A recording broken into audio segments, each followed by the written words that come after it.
जोड़ना है तुझे ऊंचा, परों को खोल के रख। कसौटी वक्त की है, हौसलों को तोल के रख।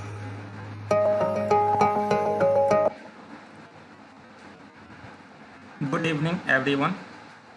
आप सभी को बीसीसी के यूट्यूब चैनल पे मैं आलोक स्वागत करता हूं। आज भारत के number 1 current affair series bullet series में आपके लिए अप्रैल वीकली थर्ड स्पेशल क्लास है। आप सभी अगर डेली करेंट अफेयर्स देखे होंगे तो आपके लिए ये सीरीज रिकॉल करने के लिए लाते हैं, ताकि आपका पूरा एक सप्ताह का करंट रिकॉल हो जाए और इसी तरह से आप करंट का तैयारी बेहतर ढंग से कर पाएँ।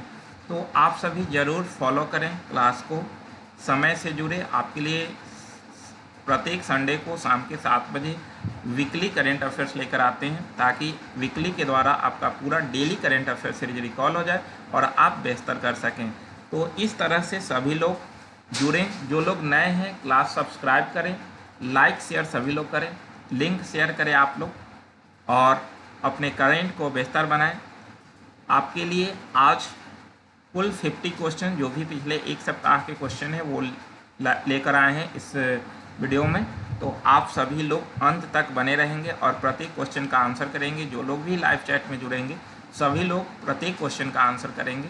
आज डिटेल से हम लोग चर्चा नहीं करेंगे, लेकिन प्रत्येक क्वेश्चन को एक बार देखेंगे। तो आप सभी से उम्मीद करते हैं कि आप सभी डेली करेंट अफेयर्स को फॉलो किए होंगे।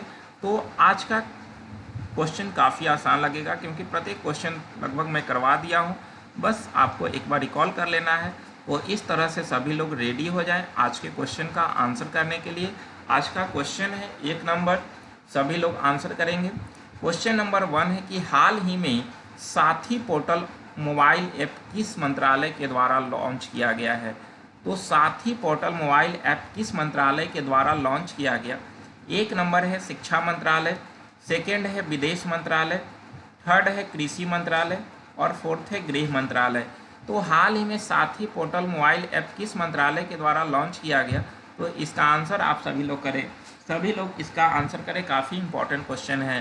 तो साथी पोर्टल मोबाइल ऐप जो है वो ध्यान रखेंगे हाल ही में कृषि मंत्रालय के द्वारा लॉन्च किया गया। तो इसका आंसर सी नंबर होगा। वर्तमान में कृषि मंत्री नरेंद्र सिंह तोमर है, उन्हीं के द्वारा ये पोर्टल लॉन्च किया गया है, तो आप ध्यान रखेंगे।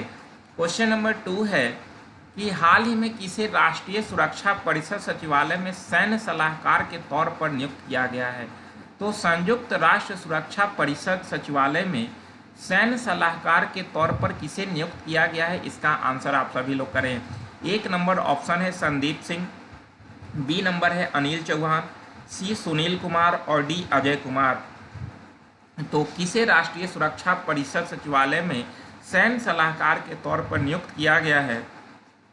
आप लोग आंसर करें। जितने लोग लाइव चैट में जुड़े हैं सभी लोग आंसर करें और सभी लोग लास्ट तक बने रहें। जब तक क्लास समाप्त न हो तब तक आप यहाँ से कहीं नहीं जाएं, बल्कि अंत तक आप क्लास को फॉलो करें, आपके लिए काफ़ी फायदा होगा। तो ध्यान रहे, इसका आंसर हो जाएगा 1 नंबर संदीप सिंह, यानी कि इसका आंसर 1 नंबर हो जाएगा। नेक्स्ट क्वेश्चन है, हाल ही में 8वीं भारत थाईलैंड डिफेंस डायलॉग का आयोजन कहाँ किया जा रहा है? तो अभी 8वीं भारत थाईलैंड डिफेंस डायलॉग का आयोजन कहाँ किया जा रहा है? आप लोग इसका आंसर करें। 1 नंबर ऑप्शन है बैंकॉक, सेकेंड है नई दिल्ली, थर्ड है ढाका और फोर्थ है मुंबई। तो 8वीं भारत थाईलैंड डिफेंस डायलॉग का आयोजन कहाँ किया जा रहा? तो ध्यान रखेंगे, इसका आंसर हो जाएगा 1 नंबर बैंकॉक में 8वीं भारत थाईलैंड डिफेंस डायलॉग का आयोजन किया जा रहा है, ध्यान रखना है। क्वेश्चन नंबर 4 है कि हाल ही में भारतीय सेना ने सैन्य कर्मियों को चीनी भाषा का प्रशिक्षण देने के लिए किस यूनिवर्सिटी के साथ समझौता किया है? आंसर करें आप सभी। भारतीय सेना ने सैन्य कर्मियों को चीनी भाषा का प्रशिक्षण देने के लिए किस यूनिवर्सिटी के साथ एक समझौता किया है? आप लोग इसका आंसर करें। 1 नंबर ऑप्शन है दिल्ली यूनिवर्सिटी, सेकेंड है तेजपुर यूनिवर्सिटी, थर्ड है मुंबई यूनिवर्सिटी और फोर्थ है इनमें से कोई नहीं। तो भारतीय सेना ने सैन्य कर्मियों को चीनी भाषा के प्रशिक्षण देने के लिए तेजपुर यूनिवर्सिटी असम से समझौता किया है, ध्यान रखेंगे। ये तेजपुर यूनिवर्सिटी असम में है, आपको ध्यान रखना है। क्वेश्चन नंबर 5 है कि हाल ही में विश्व लीवर डे मनाया गया। विश्व लीवर डे हाल ही में मनाया गया, ये कब मनाया गया आप लोग आंसर करें। एक नंबर ऑप्शन है 16 अप्रैल, सेकेंड है 17 अप्रैल, थर्ड है 18 अप्रैल और फोर्थ है 19 अप्रैल। तो हाल ही में विश्व लीवर डे कब मनाया गया आप लोग आंसर करें। जितने लोग जुड़े हुए हैं सभी लोग आंसर करें। इसका थीम है सतर्क रहें, लीवर की नियमित जांच कराएं, फैटी लीवर किसी को भी प्रभावित कर सकता है। तो ध्यान रहे इसका आंसर हो जाएगा डी नंबर, 19 अप्रैल को लीवर डे मनाया गया है। नेक्स्ट क्वेश्चन है कि हाल ही में किस केंद्रीय मंत्री ने नई दिल्ली में ईवा पोर्टल लॉन्च किया। हाल ही में किस केंद्रीय मंत्री ने नई दिल्ली में ईवा पोर्टल लॉन्च किया है, इसका आंसर करें। एक नंबर ऑप्शन है एस जयशंकर, सेकेंड है पीयूष गोयल, थर्ड है स्मृति ईरानी और फोर्थ है डॉक्टर जितेंद्र सिंह। तो किस केंद्रीय मंत्री ने नई दिल्ली में ईवा पोर्टल लॉन्च किया है, इसका आंसर करें। तो ध्यान रहे कि हाल ही में केंद्रीय मंत्री डॉक्टर जितेंद्र सिंह जो कि विज्ञान एवं प्रौद्योगिकी मंत्री हैं, इन्होंने ही नई दिल्ली में ईवा पोर्टल लॉन्च किया है, आपको ध्यान रखना है। तो डॉक्टर जितेंद्र सिंह के द्वारा ईवा पोर्टल लॉन्च किया गया है, आपको ध्यान रखना है। नेक्स्ट क्वेश्चन है कि हाल ही में आईपीएल में 6000 रन बनाने वाले दुनिया के चौथे बल्लेबाज कौन बने हैं, आंसर करें आप सभी लोग। हाल ही में आईपीएल में 6000 रन बनाने वाले दुनिया के चौथे बल्लेबाज कौन बने, आप लोग आंसर करें। एक नंबर ऑप्शन है विराट कोहली, सेकेंड है महेंद्र सिंह धोनी, थर्ड है केएल राहुल और नेक्स्ट है रोहित शर्मा। तो आईपीएल में 6000 रन बनाने वाले दुनिया के चौथे बल्लेबाज ध्यान रखेंगे रोहित शर्मा बना है, वही भारतीय में इनका स्थान तीसरा है। अगला क्वेश्चन है कि हाल ही में राष्ट्रीय स्वच्छ गंगा मिशन के तहत कितने करोड़ रुपए की परियोजना को मंजूरी दी गई है, आंसर करें आप सभी लोग। हाल ही में राष्ट्रीय स्वच्छ गंगा मिशन के तहत कितने करोड़ रुपए परियोजना की मंजूरी दी गई है, आप लोग आंसर करें। एक नंबर ऑप्शन है 538 करोड़, बी नंबर है 638 करोड़, सी है 700 करोड़ और डी है इनमें से कोई नहीं।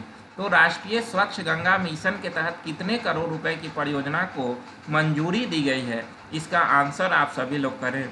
तो ध्यान रहे कि राष्ट्रीय स्वच्छ गंगा मिशन के तहत अभी हाल ही में भारत सरकार के द्वारा 638 करोड़ रुपया मंजूर किया गया है, आपको ध्यान रखना है। तो इसका आंसर बी नंबर हो जाएगा।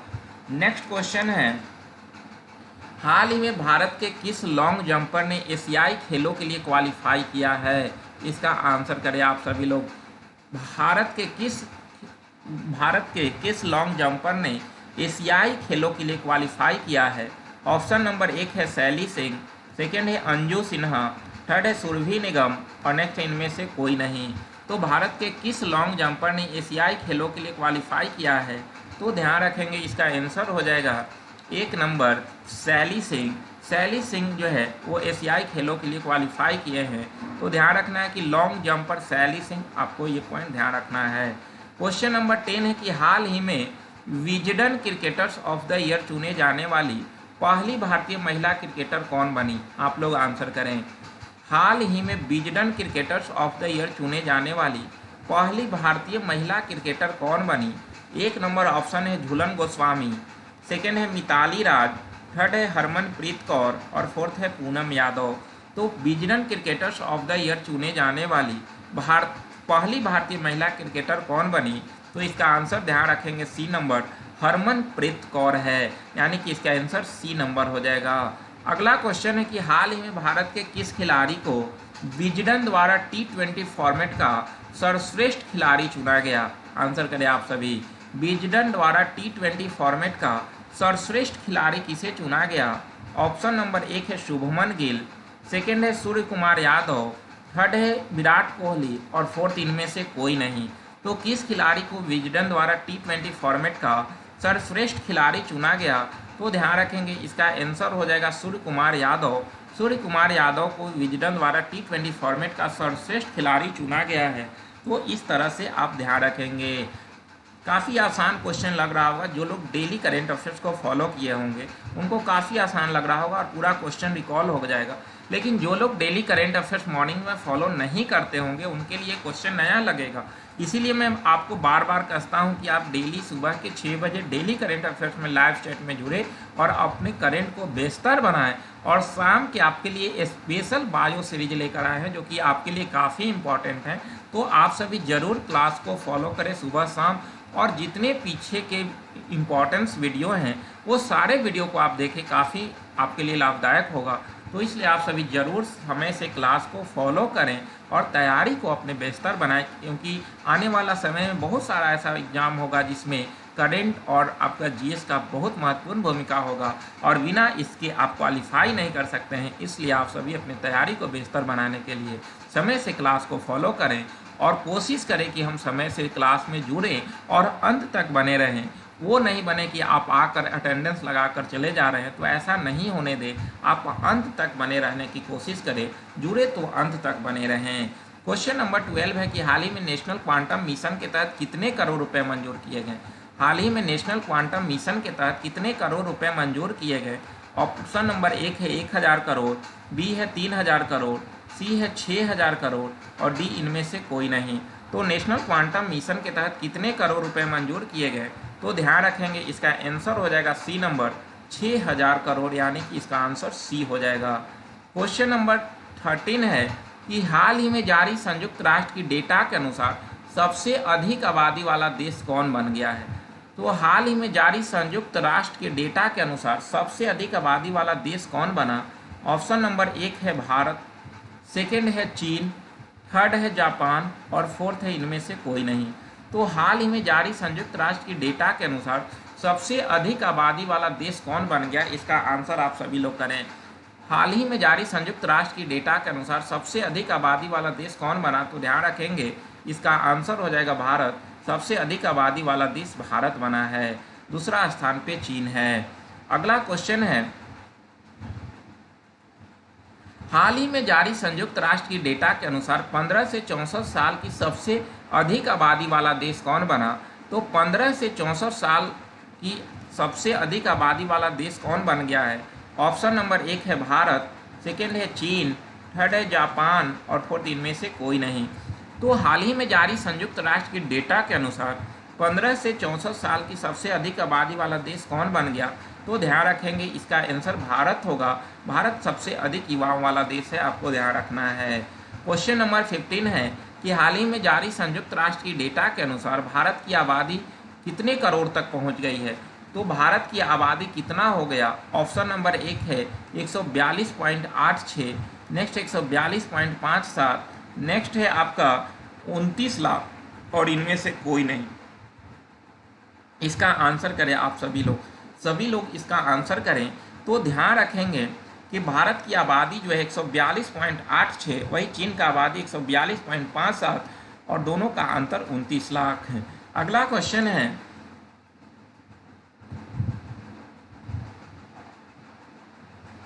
क्वेश्चन नंबर 16 है कि हाल ही में जारी संयुक्त राष्ट्र की डेटा के अनुसार भारत की महिलाओं की औसत आयु क्या है। भारत की महिलाओं की औसत आयु क्या है। ऑप्शन नंबर 1 है 74 साल, बी है 71 साल, सी है 82 साल और डी है 76 साल। तो हाल ही में जारी संयुक्त राष्ट्र के डेटा के अनुसार भारत में महिलाओं की औसत आयु क्या है, तो ध्यान रखेंगे इसका आंसर हो जाएगा 1 नंबर 74 साल, यानी कि महिलाओं की औसत आयु 74 ईयर है। वही पुरुषों की औसत आयु 71 ईयर है, जबकि चीन में पुरुषों की औसत आयु 82 साल और महिलाओं की औसत आयु 76 साल। चीन में आपका महिलाओं का 82 है और पुरुषों का 76 है, ये पॉइंट ध्यान रखेंगे। क्वेश्चन नंबर 17 है कि हाल ही में जारी संयुक्त राष्ट्र की डेटा के अनुसार 2023 के मध्य तक वैश्विक आबादी पहुंच गई है। तो भारत की विश्व की वैश्विक आबादी जो है वो 2023 के मध्य तक कितना पहुंचने के अनुमान है। ऑप्शन नंबर 1 है 8.045 अरब, सेकेंड है 7.75 अरब, नेक्स्ट है 6.365 अरब और इनमें से कोई नहीं। तो ध्यान रखेंगे कि संयुक्त राष्ट्र की डेटा के अनुसार 2023 के मध्य तक वैश्विक आबादी जो है वो 8.045 अरब तक पहुंच गई है, आपको ध्यान रखना है। क्वेश्चन नंबर 18 है कि हाल ही में विश्व धरोहर दिवस मनाया गया। विश्व धरोहर दिवस कब मनाया गया, वर्ल्ड हेरिटेज डे कब मनाया गया, इसका आंसर करें। ऑप्शन नंबर 1 है 16 अप्रैल, बी है 17 अप्रैल, सी है 18 अप्रैल और डी इनमें से कोई नहीं। तो हाल ही में विश्व धरोहर दिवस कब मनाया गया? आप लोग इसका आंसर करें, सभी लोग इसका आंसर करें। तो ध्यान रखेंगे कि विश्व धरोहर दिवस हाल ही में 18 अप्रैल को मनाया गया है। इसका आंसर हो जाएगा सी नंबर, आपको ध्यान रखना है। क्वेश्चन नंबर 19 है कि विश्व धरोहर दिवस 2023 का थीम क्या है? विश्व धरोहर दिवस वर्ल्ड हेरिटेज डे मनाया गया आपका 18 अप्रैल को। इसका थीम क्या है 2023 का? आपको आंसर करना है। एक नंबर ऑप्शन है हेरिटेज एंड क्लाइमेट, सेकंड है हेरिटेज एंड चेंजेज, और नेक्स्ट है हेरिटेज फॉर इन्वायरमेंट, और नेक्स्ट इनमें से कोई नहीं। तो ध्यान रखेंगे कि विश्व धरोहर दिवस 2023 का थीम क्या है? तो इसका आंसर भी होगा हेरिटेज चेंजेज, जबकि हेरिटेज एंड क्लाइमेट जो है 2022 का विश्व धरोहर दिवस का थीम था, आपको ध्यान रखना है। क्वेश्चन नंबर 20 है कि हाल ही में कौन केंद्रीय मंत्री ने संगठन से समृद्धि अभियान की शुरुआत किया है? संगठन से समृद्धि अभियान की शुरुआत कौन से मंत्री के द्वारा शुरू किया गया? इसका आंसर आप सभी करें। एक नंबर ऑप्शन है आर.के. सिंह, सेकेंड है नरेंद्र सिंह तोमर, थर्ड है गिरिराज सिंह, और फोर्थ है किशन रेड्डी। तो ध्यान रखेंगे कि हाल ही में केंद्रीय मंत्री ने संगठन से समृद्धि अभियान की शुरुआत जो है वो ग्रामीण विकास मंत्री गिरिराज सिंह के द्वारा किया गया है। ध्यान रखेंगे, इसका आंसर सी नंबर हो जाएगा। क्वेश्चन नंबर 21 है कि हाल ही में G20 digital economy working group की बैठक किस शहर में आयोजित की गई? तो G20 digital economic working group की बैठक किस शहर में आयोजित की गई? एक नंबर ऑप्शन है हैदराबाद, सेकेंड है गुवाहाटी, थर्ड है वाराणसी, और फोर्थ है जयपुर। आंसर करें आप सभी। G20 digital economic working group की बैठक किस शहर में आयोजित की गई? तो ध्यान रखेंगे, इसका आंसर हो जाएगा G20 digital economic working group की बैठक हाल ही में हैदराबाद में आयोजित की गई है। इसका आंसर एक नंबर हो जाएगा। क्वेश्चन नंबर 22 है कि हाल ही में एप्पल कंपनी ने भारत में अपना पहला स्टोर किस शहर में लॉन्च किया? एप्पल कंपनी ने भारत में अपना पहला स्टोर किस शहर में लॉन्च किया है? इसका आंसर करें। एक नंबर ऑप्शन है बेंगलुरु, सेकेंड है मुंबई, थर्ड है कोलकाता, और फोर्थ है नई दिल्ली। तो एप्पल कंपनी ने भारत में अपना पहला स्टोर किस शहर में लॉन्च किया? इसका आंसर आप सभी लोग करें, सभी लोग इसका आंसर करें। तो ध्यान रखेंगे कि एप्पल के हेड जो हैं वो टिम कुक हैं, और उन्होंने अभी जो है वो अपना पहला स्टोर जो है मुंबई में लॉन्च किया है। ध्यान रखेंगे, इसका आंसर बी नंबर हो जाएगा। क्वेश्चन नंबर 23 है कि हाल ही में अज्ञात शव की पहचान के लिए डीएनए डेटाबेस तैयार करने वाला पहला राज्य कौन बना? डीएनए डेटाबेस तैयार करने वाला पहला राज्य कौन बना है? इसका आंसर करें आप सभी। एक नंबर ऑप्शन है उत्तर प्रदेश, सेकेंड है गुजरात, थर्ड है बिहार, और फोर्थ है हिमाचल प्रदेश। तो अज्ञात शवों की पहचान के लिए डीएनए डेटाबेस तैयार करने वाला पहला राज्य कौन बन गया? इसका आंसर आप सभी करें। तो ध्यान रखेंगे कि अज्ञात शवों की पहचान के लिए डीएनए डेटाबेस तैयार करने वाला पहला राज्य जो है वो ध्यान रखेंगे हिमाचल प्रदेश बना है, जहाँ के मुख्यमंत्री वर्तमान में सुखविंदर सिंह सुक्खू हैं, और वहाँ पर कांग्रेस की सरकार है, आपको ध्यान रखना है। क्वेश्चन नंबर 24 है कि हाल ही में राष्ट्रीय पंचायत प्रोत्साहन सम्मेलन का शुभारंभ किसने किया? हाल ही में राष्ट्रीय पंचायत प्रोत्साहन सम्मेलन का शुभारंभ किसने किया? ऑप्शन नंबर 1 है नरेंद्र मोदी, सेकेंड है द्रौपदी मुर्मू, थर्ड है जगदीप धनखड़, और नेक्स्ट इनमें से कोई नहीं। तो राष्ट्रीय पंचायत प्रोत्साहन सम्मेलन का शुभारंभ किसने किया? इसका आंसर आप सभी लोग करें, सभी लोग इसका आंसर करें। तो ध्यान रखेंगे कि राष्ट्रीय पंचायत प्रोत्साहन सम्मेलन का शुभारंभ हाल ही में राष्ट्रपति द्रौपदी मुर्मू के द्वारा किया गया है। तो इसका आंसर हो जाएगा बी नंबर, आप ध्यान रखेंगे। क्वेश्चन नंबर 25 है कि हाल ही में डेनिस मंटूरोव भारत दौरा पर आए, इनका संबंध है। तो डेनिस मंटूरोव अभी भारत दौरा पर आए थे और इनका संबंध है। तो एक नंबर ऑप्शन है यूक्रेन, सेकेंड है रूस, थर्ड है अमेरिका, और फोर्थ है पाकिस्तान। तो डेनिस मंटूरोव भारत दौरा पर आए, इनका संबंध है। तो ध्यान रखेंगे डेनिस मंटूरोव का संबंध जो है वो रसिया से है, और ये अभी हाल ही में रसिया के ये उप प्रधानमंत्री हैं, और ये अभी हाल ही में भारत दौरा पर आए थे, आप ध्यान रखेंगे। क्वेश्चन नंबर 26 है कि कर्नाटक चुनाव के लिए जमानत राशि कितनी है? आपको जो है बताया गया था कि कर्नाटक चुनाव के लिए जमानत राशि कितना है, यानी कि विधानसभा चुनाव के लिए जमानत राशि कितनी है। ऑप्शन नंबर 1 है 5,000, सेकेंड है 10,000, नेक्स्ट है 12,500, और नेक्स्ट है 25,000। तो कर्नाटक चुनाव के लिए जमानत राशि कितना निर्धारित है? तो ध्यान रखना है इसका जमानत राशि 10,000 है। और चर्चा में इसलिए था कि यहाँ के एक निर्दलीय विधायक जब अपना नामांकन कराने गए तो उन्होंने कुल 10,000 के सिक्के लेकर गए थे, जो कि चुनाव आयोग के द्वारा काउंट करना पड़ा था, इसलिए थोड़ा चर्चा में ये क्वेश्चन आया था, आप ध्यान रखेंगे। क्वेश्चन नंबर 27 है कि हाल ही में आईपीएल में सबसे तेज 4,000 रन बनाने वाले बल्लेबाज कौन बने। आईपीएल में सबसे तेज 4,000 रन बनाने वाले बल्लेबाज कौन बने, इसका आंसर आप सभी लोग करें। सभी लोग इसका आंसर करें कि आईपीएल में सबसे तेज 4,000 रन बनाने वाले बल्लेबाज कौन बने। एक नंबर ऑप्शन है रिंकू सिंह, सेकेंड है डेविड वार्नर, थर्ड है केएल राहुल और नेक्स्ट इनमें से कोई नहीं। तो आईपीएल में सबसे तेज 4,000 रन बनाने वाले बल्लेबाज कौन बने, तो ध्यान रखेंगे इसका आंसर हो जाएगा C number KL Rahul. KL Rahul IPL में सबसे तेज 4,000 रन बनाने वाले बल्लेबाज बने हैं, आपको ध्यान रखना है। क्वेश्चन नंबर 28 है कि आईपीएल 2023 में शतक लगाने वाले पहले भारतीय कौन बने। तो पहला भारतीय जो कि आईपीएल में शतक लगाए, इसका आंसर करें। आईपीएल का 16वां संस्करण चल रहा है और इस 16वां संस्करण में पहला शतक लगाने वाला भारतीय कौन बने हैं। ऑप्शन नंबर 1 है विराट कोहली, सेकेंड है ऋतुराज गायकवाड़, थर्ड है वेंकटेश अय्यर और नेक्स्ट है शुभमन गिल। तो 2023 में शतक लगाने वाले पहले भारतीय कौन बने, तो ध्यान रखेंगे इसका आंसर होगा वेंकटेश अय्यर। वेंकटेश अय्यर आईपीएल में जो है शतक लगाने वाला पहला भारतीय बने, आपको ध्यान रखना है। क्वेश्चन नंबर 29 है कि हाल ही में किस देश ने अपने आखिरी 3 परमाणु रिएक्टर को बंद कर दिया। काफ़ी चर्चा में ये क्वेश्चन है कि किस देश ने अपने आखिरी 3 परमाणु रिएक्टर को बंद कर दिया है। ऑप्शन नंबर 1 है रसिया, सेकेंड है जर्मनी, थर्ड है फ्रांस और फोर्थ है चीन।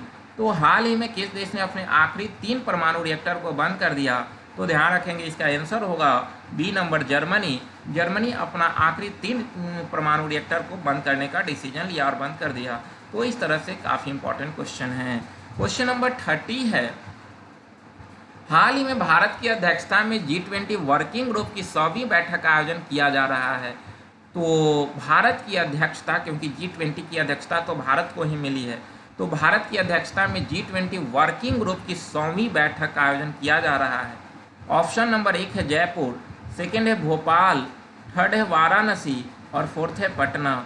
तो G20 वर्किंग ग्रुप की 100वीं बैठक का आयोजन कहाँ किया जा रहा है, तो ध्यान रखेंगे इसका आंसर बी नंबर होगा भोपाल। भोपाल में इसका आयोजन किया गया। हाल ही में भारतीय उच्चायोग ने अपना 16वां वीजा आवेदन केंद्र कहाँ शुरू किया है, तो इसका आंसर आप सभी लोग करें। भारतीय उच्चायोग ने अपना 16वां वीजा आवेदन केंद्र कहाँ शुरू किया है।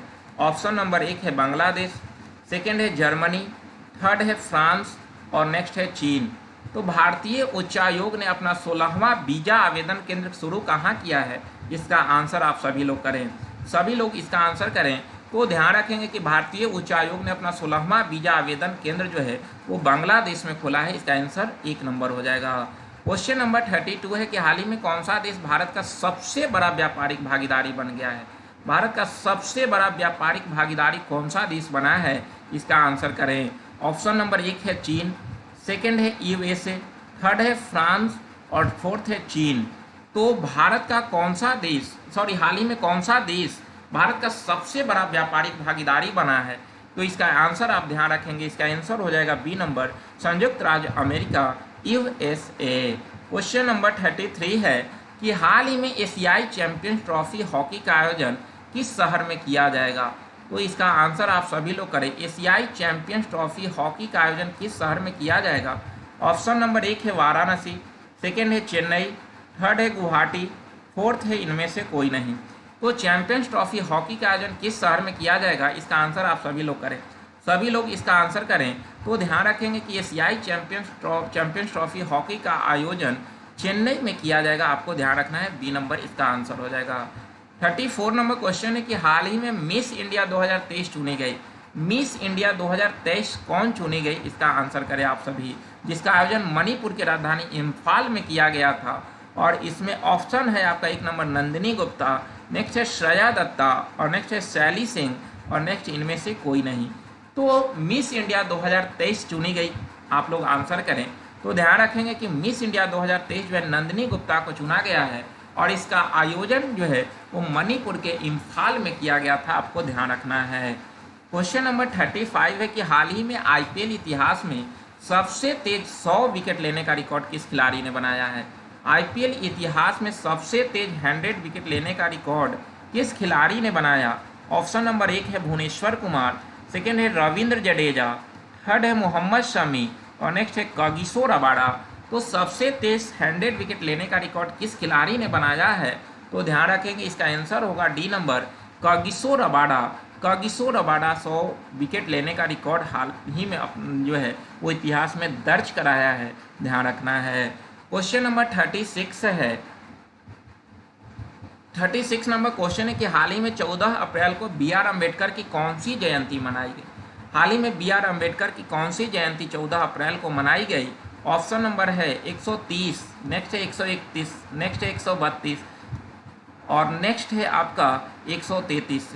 तो 14 अप्रैल को बी आर अम्बेडकर की कौन सी जयंती मनाई गई, इसका आंसर आप सभी करें। तो ध्यान रखेंगे कि हाल ही में 14 अप्रैल को बी आर अम्बेडकर की 132वीं जयंती मनाई गई है, आपको ध्यान रखना है। क्वेश्चन नंबर 37 है कि हाल ही में भारत में सबसे ऊंचा अम्बेडकर प्रतिमा का अनावरण किया गया। अम्बेडकर प्रतिमा का अनावरण अभी हाल ही में सबसे ऊंचा कहाँ पर किया गया। ऑप्शन नंबर 1 है उत्तर प्रदेश, सेकेंड है तेलंगाना, थर्ड है बिहार और फोर्थ है राजस्थान। तो भारत में सबसे ऊंचा अम्बेडकर प्रतिमा का अनावरण कहाँ किया गया, इसका आंसर आप सभी करें। तो ध्यान रखेंगे कि भारत में सबसे ऊंचा अम्बेडकर प्रतिमा का अनावरण हाल ही में जो है वो तेलंगाना में किया गया है। ध्यान रखेंगे 125 फुट लंबा जो है वो मूर्ति का अनावरण किया गया तेलंगाना में, ध्यान रखना है। क्वेश्चन नंबर 38 है कि हाल ही में विदेश मंत्री एस जयशंकर ने किस देश में भारत द्वारा बनाए गए ब्रिज का उद्घाटन किया। तो हाल ही में विदेश मंत्री एस जयशंकर ने किस देश में भारत द्वारा बनाए गए ब्रिज का उद्घाटन किया, इसका आंसर करें आप सभी।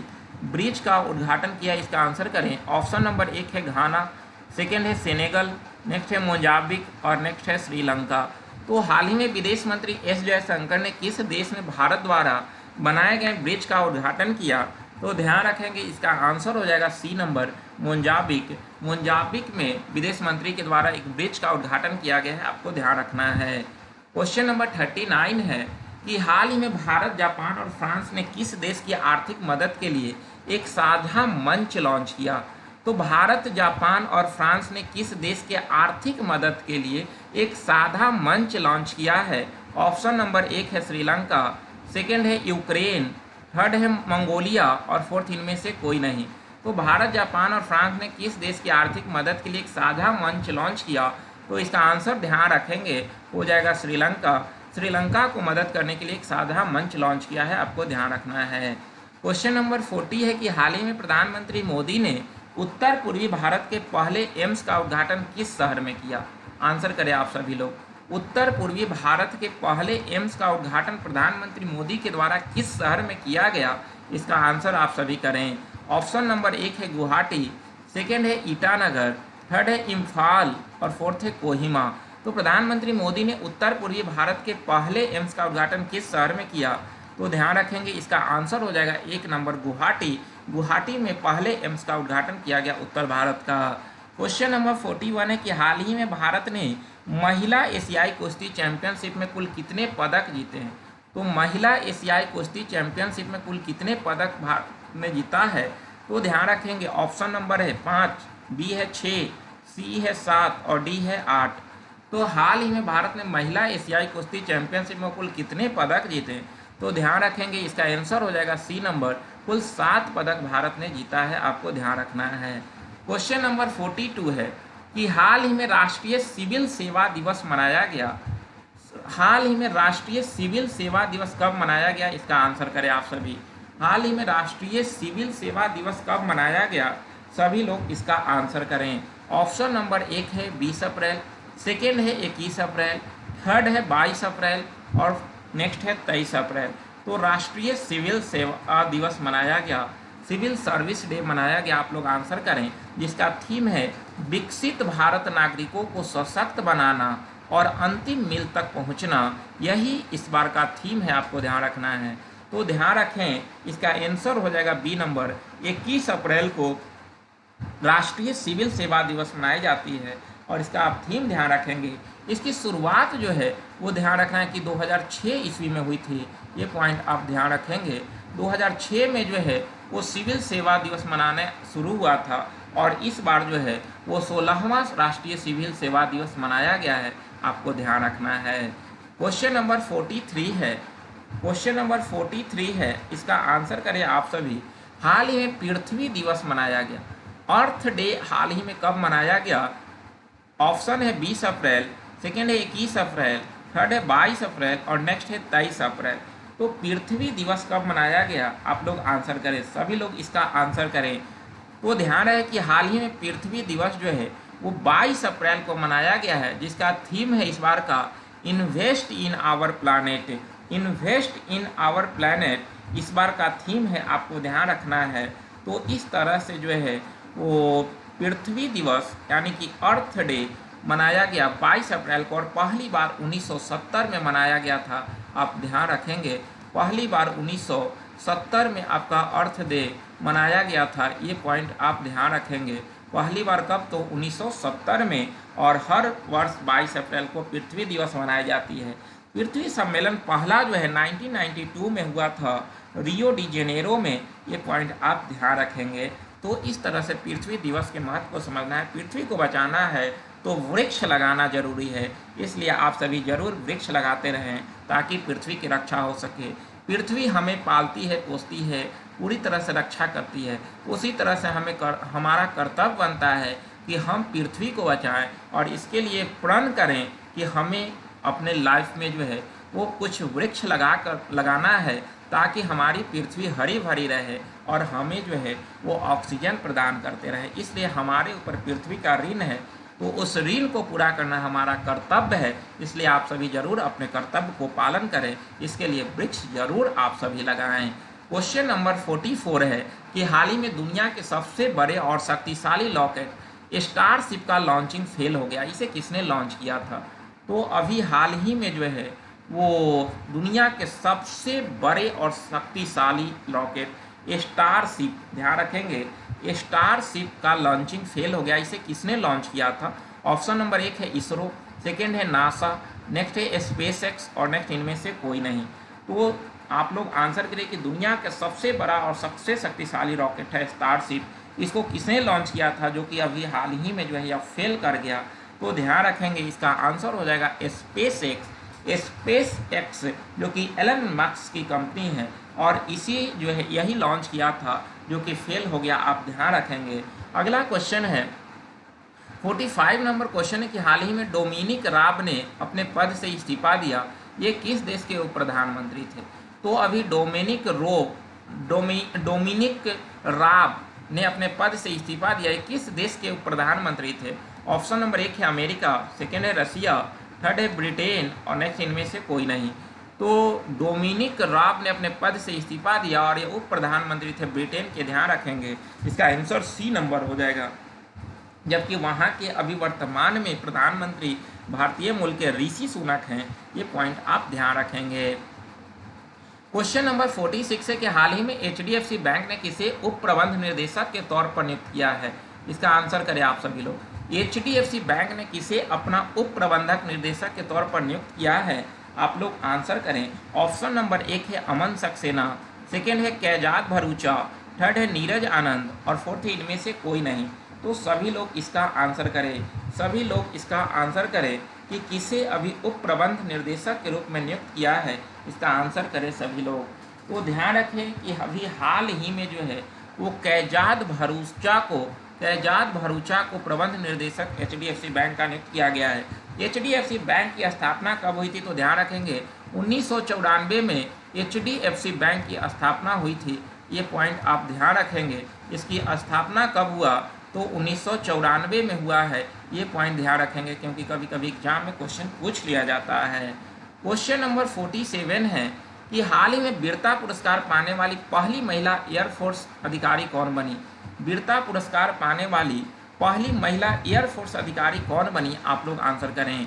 ऑप्शन नंबर 1 है भावना कंठ, सेकेंड है दीपिका मिश्रा, थर्ड है अवनी चतुर्वेदी और नेक्स्ट है सालिजा धामी। तो वीरता पुरस्कार पाने वाली पहली महिला एयरफोर्स अधिकारी कौन बनी है? तो ध्यान रखेंगे इसका आंसर हो जाएगा आपका, इसका answer B number Deepika Mishra होगा। दीपिका मिश्रा वीरता पुरस्कार पाने वाली पहली महिला एयरफोर्स अधिकारी बनी, जिसकी घोषणा air force chief marshal V R. Chaudhari ने किया और दिल्ली में आयोजित एक सेमिनार में इससे जो है वो दीपिका मिश्रा को सम्मानित किया गया। ध्यान रखेंगे तो इस तरह से ये पहली महिला है, ये ध्यान रखना है। क्वेश्चन नंबर 48 है कि हाल ही में किस राज्य ने प्रधानमंत्री फसल बीमा योजना का सर्वोत्तम कार्यान्वयन के लिए राष्ट्रीय पुरस्कार जीता? ऑप्शन नंबर 1 है कर्नाटक, सेकंड है उत्तर प्रदेश, थर्ड है मध्य प्रदेश और नेक्स्ट है हरियाणा। तो प्रधानमंत्री फसल बीमा योजना का सर्वोत्तम कार्यान्वयन के लिए राष्ट्रीय पुरस्कार किसको दिया गया? आप लोग आंसर करें। तो ध्यान रहे इसका आंसर हो जाएगा 1 नंबर कर्नाटक को प्रधानमंत्री फसल बीमा योजना के लिए सर्वोत्तम कार्यान्वयन के लिए राष्ट्रीय पुरस्कार दिया गया। अगर हम बात करते हैं प्रधानमंत्री फसल बीमा योजना की, तो इसकी शुरुआत 2016 ईस्वी में किया गया था। आपको ध्यान रखना है इसकी शुरुआत कब हुआ था? तो 2016 ईस्वी में प्रधानमंत्री फसल बीमा योजना की शुरुआत हुआ था, आपको ध्यान रखना है। क्वेश्चन नंबर 49 है कि हाल ही में किस भारतीय कंपनी ने 5 लाख करोड़ का बाजार पूंजीकरण हासिल किया? 5 लाख का बाजार पूंजीकरण हासिल किया है, आप लोग आंसर करें। 1 नंबर ऑप्शन है ITC लिमिटेड, सेकेंड है अडानी पावर, नेक्स्ट है हीरो मोटोकार और नेक्स्ट इनमें से कोई नहीं। तो 5 लाख करोड़ की बाजार पूंजीकरण प्राप्त किया, आप लोग आंसर करें। इससे पहले Reliance industry, Infosys limited, ICICI bank limited सहित 10 बड़ी कंपनियां जो है 5 लाख करोड़ का बाजार पूंजीकरण हासिल किया है और अभी हाल ही में ITC लिमिटेड के द्वारा जो है वो 5 लाख करोड़ का बाजार पूंजीकरण हासिल किया गया है, आपको ध्यान रखना है। और लास्ट क्वेश्चन है आज का कि हाल ही में वनडे में सबसे तेज 100 विकेट लेने का रिकॉर्ड किसने बनाया? इसका आंसर करें। वनडे में 100 विकेट लेने का रिकॉर्ड किसने बनाया सबसे तेज? ऑप्शन नंबर 1 है राशिद खान, सेकेंड है संदीप लमिछाने, नेक्स्ट है मिचेल स्टार्क और नेक्स्ट इनमें से कोई नहीं। इसका आंसर आप सभी लोग करें, सभी लोग इसका आंसर करें। काफ़ी इंपॉर्टेंट क्वेश्चन है, लास्ट क्वेश्चन है, तो ध्यान रखेंगे इसका आंसर हो जाएगा बी नंबर संदीप लमिछाने, जो कि नेपाल के खिलाड़ी हैं और 42 मैच में इन्होंने 100 विकेट लिया। वही राशिद खान का जो है रिकॉर्ड तोड़ा है। राशिद खान 44 मैच में कुल 100 विकेट हासिल किया था, जो कि अफगानिस्तान के खिलाड़ी हैं। और तीसरे स्थान पर मिचेल स्टार्क हैं, जो कि 52 मैच में 100 विकेट लिए हैं। और भारत की तरफ से अगर देखा जाए तो मोहम्मद शामी 56 मैच में जो है वो खेलकर 100 विकेट हासिल किया, जो कि सबसे तेज में भारतीय में काउंट होता है, जो कि विश्व में 9वें स्थान रखते हैं। तो इस तरह से ध्यान रखेंगे संदीप लमिछाने का संबंध नेपाल से है। तो इस तरह से आप सारे क्वेश्चन को ध्यान रखेंगे। तो कुल आपके लिए आज 50 क्वेश्चन थे, जो पिछले एक सप्ताह के इम्पोर्टेंट क्वेश्चन थे। तो आप सभी इसे देखें और 1-2 बार और रिकॉल करें। और मैं बार बार कहता हूं कि आपको जब भी फुर्सत रहे तो पीछे जितने भी वीकली करेंट अफेयर्स हैं वो सारे वीकली को रिकॉल करते रहें, ताकि आपका पूरा करेंट अपडेट रहे और आप करेंट से रिलेटेड क्वेश्चन एग्जाम में नहीं छोड़ सके। इसलिए आप सभी जरूर समय से क्लास फॉलो करें और जितने पीछे के वीडियो हैं उसे रिकॉल करें, ताकि आपका तैयारी बेहतर रहे और आप एग्जाम में बेहतर कर सके। तो इस प्रकार आज यहीं तक, मिलेंगे नेक्स्ट क्लास में आपके बीच फिर से। तो आप सभी इस बीच ये क्लास देखें और 2-4 बार और देखें और पीछे की क्लास रिकॉल करें। ठीक है, आप सभी को बहुत बहुत धन्यवाद, बहुत बहुत धन्यवाद। आप सभी को गुड नाइट आप सभी को।